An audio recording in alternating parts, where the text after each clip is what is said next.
we're back with the show. It's Gerald Glassford coming right back at you here at the Pop Culture Cosmos. Thanks so much for watching and listening. It is some momentous news coming out of this weekend, and it's not just Vince McMahon's new hair and mustache. There's also a lot more, although that actually probably did trend more than actually sale or WWE's WrestleMania 39. That probably did trend more. We'll go ahead and joke on that here in a sec, but also we want to make sure we talk about the most important news is the merger. The WWE has finally been sold after decades of being the premier wrestling and sports entertainment faction. They are now part of Endeavor, which is comprised now of the UFC and WWE under one roof, with the UFC being valued at a little bit over $12 billion and the WWE being sold and being merged and being valued at over $9 billion. So that's over $21 billion there for both the MMA and also wrestling there combined under the roof and under the umbrella of Endeavor, headed up by CEO Ari Emanuel. So we think Vince McMahon is going to be gone, right? Because he sold his company. He's going to be the executive chair overseeing all this. And then also Nick Khan will still be president of the WWE. Dana White will still be president of the UFC. They'll still have those various factions and things of that nature, but they are going to go ahead and talking about some layoffs because they're going to combine a lot of divisions underneath merchandising, marketing. So that's going to probably lead to what they described as $100 million plus in savings over the course of every year because they're doing this. So obviously it's going to be a win-win for them, lose-lose for everybody else that's going to be out there, because guess who popped on the headset over the course of the weekend as well, back on the creative scene like nothing ever happened, like all those scandals which we talked about, which we thought would probably just go ahead and be pushed the wayside. They were pushed the wayside indeed. And now he's even richer at an estimated $3 billion, I guess, for his total worth for Vince McMahon, according to Forbes after this sale. But here today to talk about the merger of the UFC and the WWE, and also some WrestleMania 39 thoughts and thoughts on Vince McMahon's new look.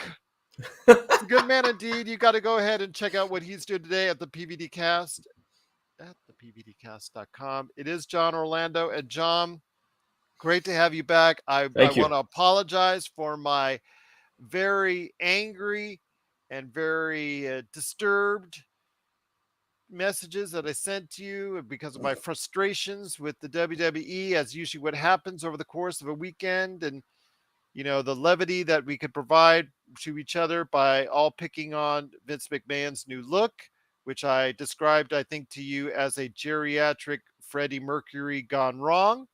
So I want to ask you this, my friend.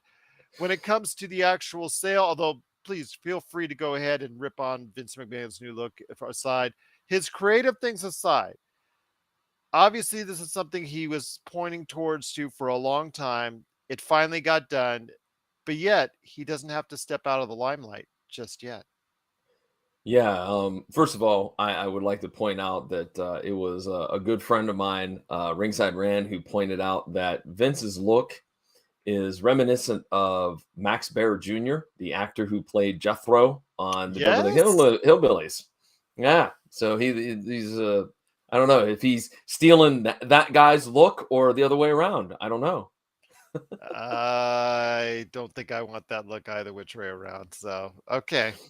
Anyways, okay, Endeavor purchasing the WWE is very interesting. As I said to you off air, I tried to make sure that I'm up to date on all the news for this merger.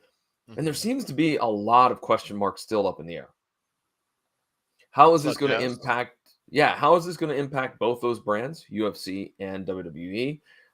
Does that mean no more Saudi shows? Because from what I've read and understand, Endeavor's not high on working with the Saudi Arabians, where the WWE has made a huge contract to them. You talk about TV rights, ESPN. I think that TV rights with UFC is done in 2025. WWE is still with NBC Universal until 2026. Not that those can't be bought out, I'm sure, But but when or they might let them play out, but when they renegotiate, it's been talked about how they're going to renegotiate to a entertainment entity. Let's just say Disney, for instance. Let's just use Disney as example because, of course, the UFC is currently part of it is under mhm, the Disney mhm. auspices with ESPN, ESPN Plus, and all that. They will negotiate as a tandem, as a future going forward. There's the possibility that you could see UFC and the WWE going to Disney or Paramount or whoever as one entity and asking for a blanket deal. Wow, that would be something. I like I said, I'm to me the biggest question that I'm concerned about is because I know Triple H came out Monday and said they're not going anywhere and et cetera, et cetera. But I still want to know how is this going to impact my pro wrestling? Not that I don't enjoy MMA, I do. I haven't watched it as religiously as I did back in its heyday. When it first kind of started really gaining traction and whatnot. When you had stars like BJ Penn and you had George St. Pierre and that was my era for being a fan of MMA. But I'm a bigger WWE fan. I want to know how that's going to impact the product. The fact that Vince is now back in charge of creative is, well, as we can say, the proof is in the pudding. You look at the ratings for Monday Night Raw, and overall, I haven't heard anybody say, "Oh, that was a great WrestleMania," or "That was a great Raw after WrestleMania." I've not heard anyone say that. I've heard quite the opposite. That's all I'll Yes, say. yes, Yeah. same here.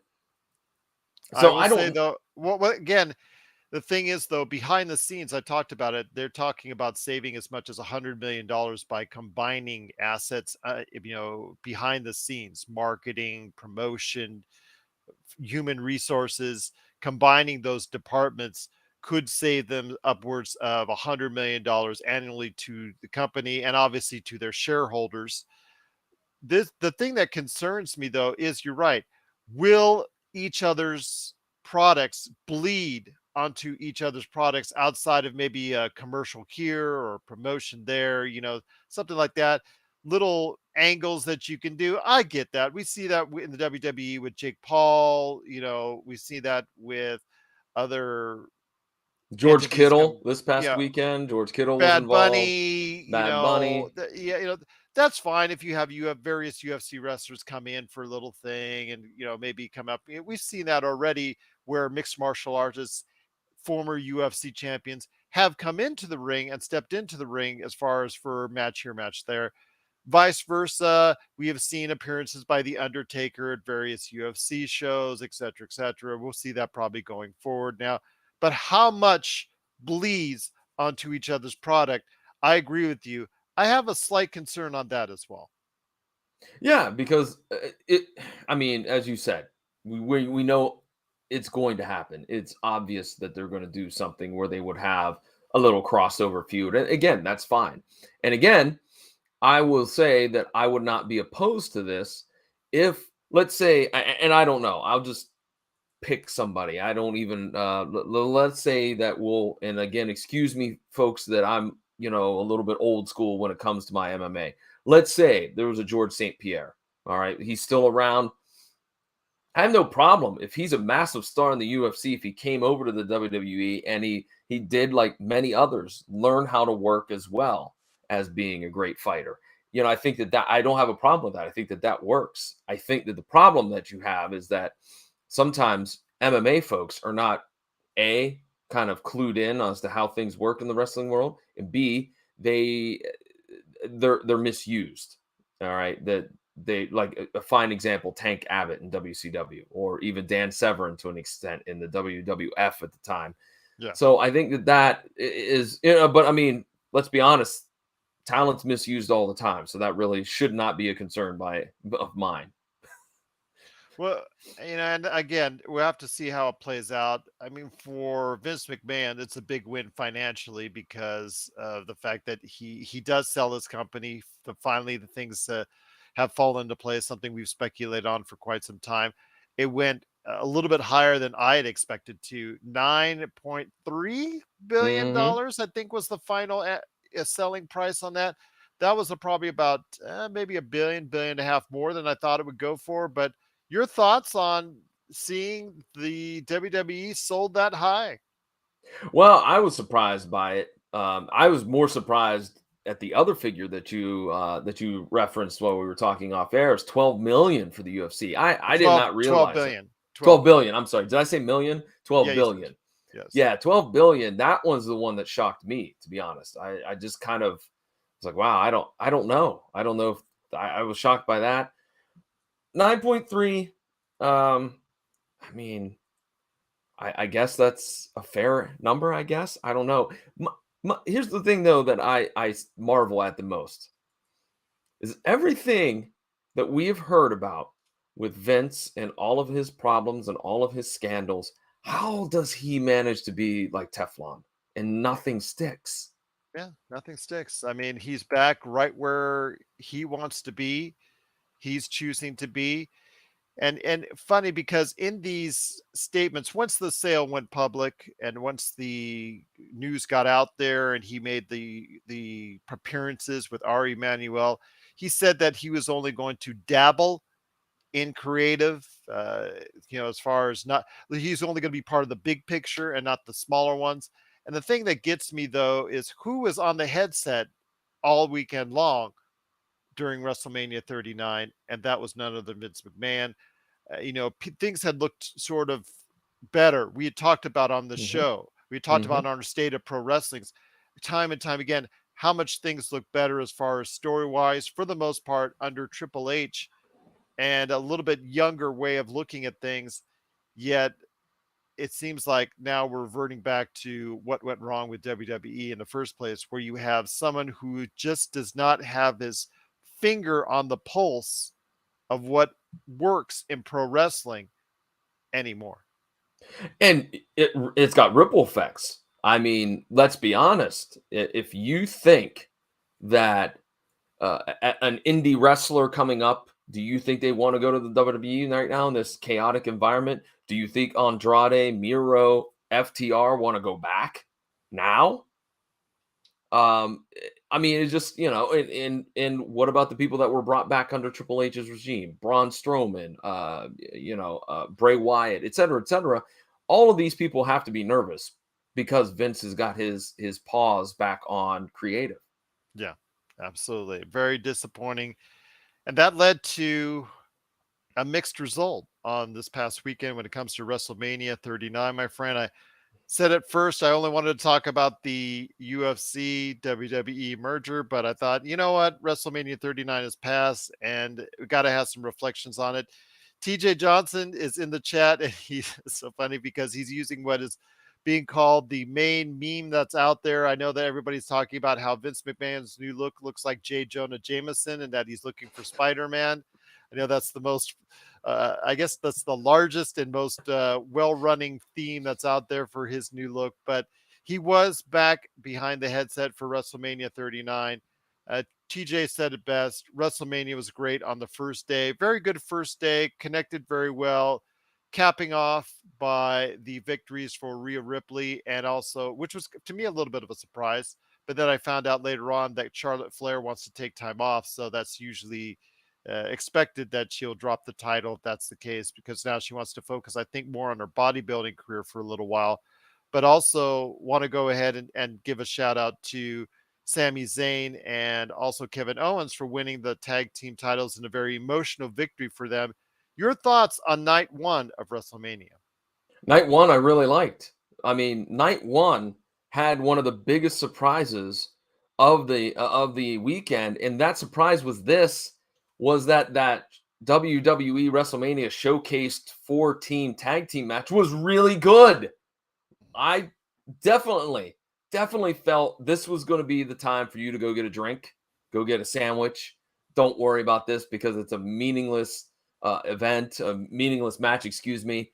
But those 4 teams tore the house down, and I was absolutely glued to the TV to see who was going to win. So I think that was great. Rhea Ripley and Charlotte Flair, hammered each other. They hit each other very, very hard. It was reminiscent a little bit of an All Japan Women's contest. I like that. I felt that the main event, the tag team title match, went a little long in my opinion, and also went a little bit with too many false finishes. But overall, though, it still told a very good story. I think night one was good. My only question that I have is, does anyone feel bad for The Miz? Because I did after WrestleMania night 1 and 2, because it seemed like he was just there to be the punching bag of some random superstar that Well, they brought in. that's the character he's accepted. That's the level he accepted as far as him being considered a joke pretty much inside the ring and out. That's something that, his character, he could have said no all these years, but this is kind of since his main title run against John Cena and all that all these years ago, he has like just been accepting of him slotted down, and even a brief run with the title during Bobby Lashley, I think it was early last year and all that. I think that still didn't help him or give him any favors. It's just something that, again, he has decided to go ahead and do and accept as far as him being, like you said, the punching bag. Him and Baron Corbin, both, again, you see them out there and you just see them as just something that's as far as, I guess, resembling a joke as far as at this time in their careers. Yeah, you can't take them seriously No, whatsoever. you can't. No. And I feel bad for him though, even though, because it just, I mean, yes, it's been his role for a long time, but I just feel like it's Mania. Like that's my thing. Is like, if it happened on any other pay-per-view or PLE or whatever they want to call it nowadays, I don't think it would have been, to me, like, I wouldn't have felt so bad for him. But I don't know. And I mean, we'll talk about the allure of WrestleMania, I think, when we talk about night 2. Yes. Well, night 2, again, for me was a sludge to go through. Outside of one fantastic match, which was a three-way, very hard hitting between Sheamus, Drew McIntyre, and Gunther. And I believe the right individual won that matchup. Mhm.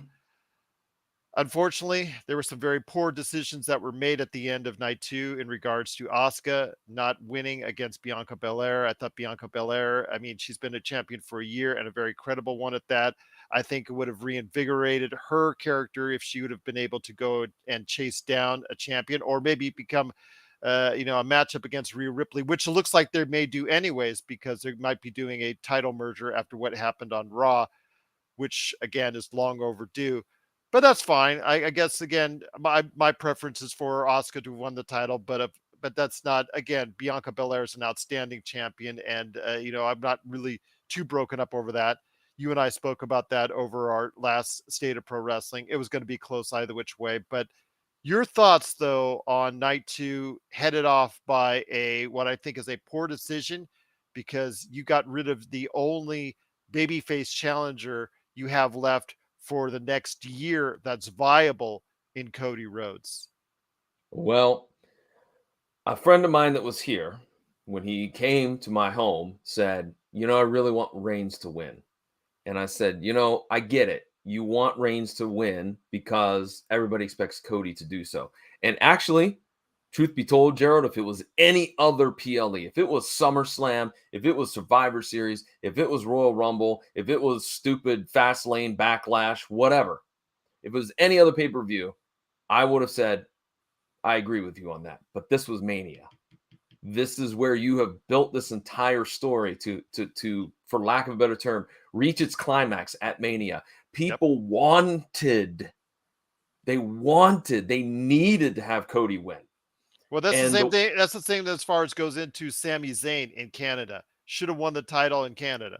You had and you know what? You know what? If you're going to do what they did on Mania, they should have went ahead and gave the title to Zayn. So I know we can't go back in time, Yep. but if we knew then what we knew now, definitely put the belt on Sammy, give it to him for 2 months at Mania. Roman re-wins it, and then we're off with Cody. Yeah. But at the point in time, I just it frustrated me. And then what's even more insulting is what they did on Monday Night Raw with Brock Lesnar. Yeah. turning on Cody Rhodes, a character who actually Brock Lesnar coming in said his contract was supposed to have been finished. Obviously, apparently it's not been finished because he obviously has much more work left to do because you don't leave these things undone. So it looks like he's going to have something set up with Cody Rhodes. But But again, to what? me, But to interject. Sorry to interject. oh But please. why? Why not? You have him come out, him being Brock Lesnar. He does the agreement like, look, Rhodes, I don't like you, but an enemy of my enemy is my friend. And you have the match, you have the tag match that will give Solo Sikoa something to do because he could fight with Brock Lesnar, and as a result of that tag match, and Cody could still go off, and because Cody gets the pin on Roman Reigns. This is not hard to book, people. This is not hard to book, but instead you take the easy, lazy way out. We'll have Brock turn on Cody. So now you have a fan base that's miserable that Asuka is 0-5 at WrestleMania, and you also have a fan base that's miserable that Cody Rhodes is not the champion. And you're going to see sparing appearances by Roman Reigns going forward. I think it's all going to lead to Roman Reigns versus The Rock next year. Again, Roman Reigns should retain that if that's the case, because if he ever meets up against The Rock, why would you have The Rock win? Because The Rock is not going to be a regular part of what you're doing going forward. So I ask you, is there a future for anyone outside of Roman Reigns going forward in the WWE as WWE champion?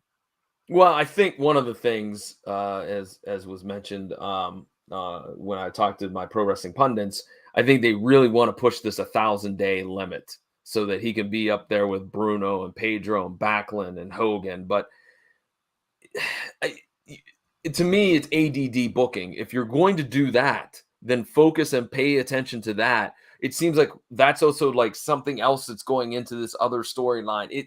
It's a muddled mess. It's a muddled mess, and it doesn't have to be. Doesn't have to be, Gerald. This is not rocket science to book Well, this. it seems like now both the WWE and AEW have a lot of questions because they have champions with no viable challengers, in my opinion, that anyone will seriously take as far as becoming champion at this point in time. So Mm-hmm. both companies have their work cut out for them to try and build contenders that are viable for those championships. So we'll see what happens there. But you know what? I think right now Vince McMahon doesn't really care because he's in the afterglow, or I'm sorry, the afterflow with the, you know, the new look there going on. But he is now very much richer after a $9.3 billion acquisition by Endeavor under this new WWE UFC umbrella. Any last thoughts, my friend, on the way out, and also what you're doing at the PVD cast as well? Well, the PVD cast, we are in the midst of WrestleMania season as we have the WrestleMania preview episode from a week ago, and then the review episode is dropping as we're recording this, and on Thursday it's going to drop later tonight, where myself and the pro wrestling pundits sit down and we talk all about our predictions, and you'll hear some more of my angry rants and whatnot about how things turned out for Thank God WrestleMania. I'm not going to be on there because it would be four unhappy individuals, I imagine. I will tell you, I could not hold back some of my frustration. So there was some colorful language used to describe my feelings with this current state of the WWE booking. But nonetheless, it's available at pvdcast.com or wherever you find podcasts, whether you're talking Apple Podcasts, Stitcher Radio, Spotify, yada, yada, yada. So definitely check it out. And, you know, it is, I have no other comments about the WWE. I'll be the emoji guy. Well, the next time we do meet, it will be the state of pro wrestling. So when something comes up major, we're going to go ahead and talk about it. So hopefully you'll have a lot more opinions by then. My friend, thanks so much for being part of what we're doing here at the Pop Culture Cosmos.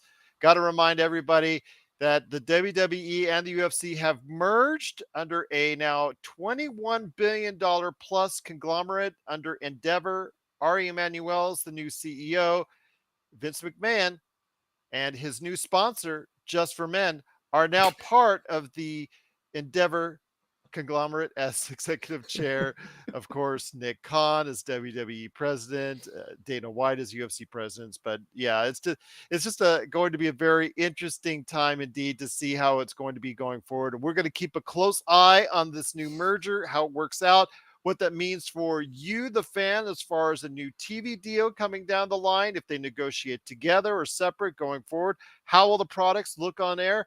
We're going to go ahead and keep an eye on it and let you know what's going on here in the pro wrestling scene, both with the WWE, AEW, and more every single time out on the State of Pro Wrestling right here at the Pop Culture Cosmos.